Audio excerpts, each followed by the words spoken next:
यह कहानी है कर्नल आरिफ की, जो रिटायरमेंट के बाद अपनी बीवी के साथ एक पुरानी सुनसान पहाड़ी कोठी में रहने लगा। वह कोठी ब्रिटिश दौर की थी।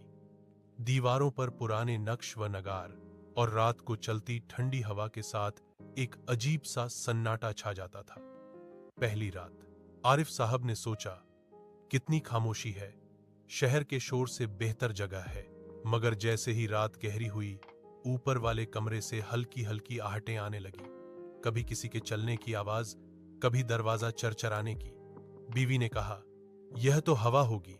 कर्नल आरिफ मुस्कुराकर बोला, मैंने जंग देखी है, भूत नहीं डरते मुझसे। अगली रात उस रात आरिफ साहब ने बंदूक साथ रखी और सीढ़ियां चढ़कर ऊपर गए।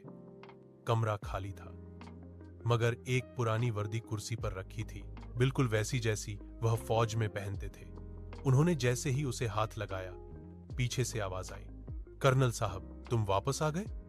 मगर मैं तो तुम्हारा इंतजार जंग से ही कर रहा हूं।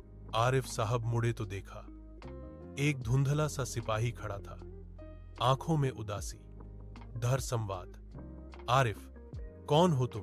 सिपाही, मैं नासिर हूं, वही जवान जिसे तुमने मोर्चे पर वापस आने का वादा किया था, मगर तुम नहीं आए। आरिफ के चेहरे पर हैरानी छा गई।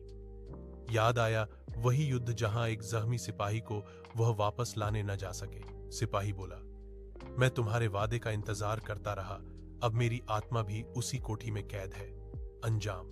कर्नल आरिफ ने अगले दिन मस्जिद में जाकर उसके लिए दुआ की, खैरात की, कुरान ख्वानी करवाई। तीसरी रात को जब वह सोए, सिपाही ने मुस्कुराकर सलाम किया और रोशनी में गायब हो गया। इसके बाद वह कोठी हमेशा परसुकून रही और कर्नल आरिफ के दिल से एक बोझ उतर गया।